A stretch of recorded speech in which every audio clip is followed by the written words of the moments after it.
Ուկրաինայի նախագահի աշխատակազմից հերքել են Financial Times-ի հրապարակումը, թե Կիևը փետրվարի 24-ին կհայտարարի Գարնանը նախագահական ընտրություններ եւ Ռուսաստանի հետ խաղաղության համաձայնագրի շուրջ հանրաքվե անցկացնելու մասին։ Վլադիմիր Զելենսկիի շրջապատին մոտ աղբյուրը RBK Ուկրաինային ասել է, որ նման որոշումները չեն կարող ընդունվել առանց կայուն անվտանգության միջավայր ստեղծելու։ Մինչ այդ բրիտանական հեղինակավոր թերթը եվրոպացի պաշտոնյաներին հղումով հայտնել էր, թե Ուկրաինան նման քայլի է գնում Միացյալ Նահանգների ճնշման տակ։ Ըստ թերթի Սպիտակ տունը Կիևից պահանջել է խաղաղության շուրջ բանակցություններն ավարտել Գարնանը, իսկ ընտրություններն անցկացնել մինչև մայիսի 15-ը, սպառնալով հակառակ դեպքում չտրամադրել անվտանգության երաշխիքներ։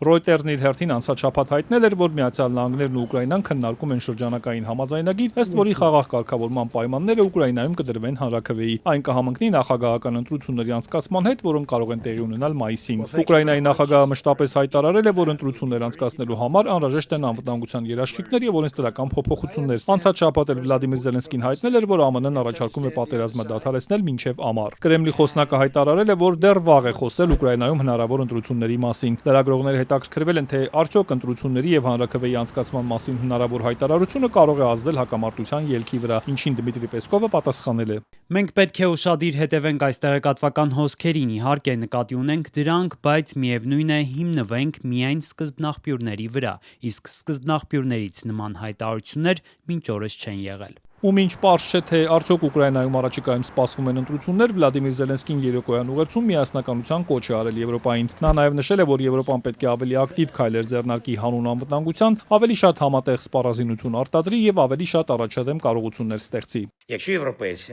Եթե եվրոպացիները գործեն առանձին, պետք է նկատի ունենան, որ աշխարհում շատերն են Եվրոպայի դեմ հանդես գալիս։ Եվրոպայում միասնությունը բոլորիս է անհրաժեշտ։ Հենց այս ուղղությամբ էլ մենք այժմ աշխատում ենք։